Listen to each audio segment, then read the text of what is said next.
Hi guys, good morning. To this vlog, just wanted to flex. Palis ako ngayon dito sa may compound ko sa Astana, Samal.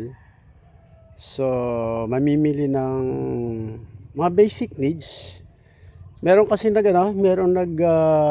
request sa akin na isang matandang mag-asawa dito sa may barangay Kugon. So kawawa, akala nga nang naghingi ng tulong. Yung lalaki kahapon is mamamatay na. Mag-asawa to, matanda, pinabayaan na at ang mga anak.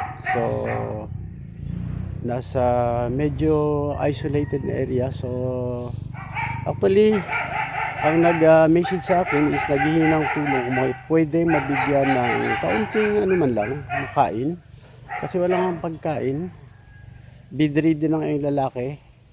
Tapos parang depressed pa yung babae. So, ang hinihingi lang is kaunting makain at kaunting damit. So, may dala-dala ako dito sa pick-up. May mga gamit na. May mga baro, shirt pants para doon sa mag-asawa.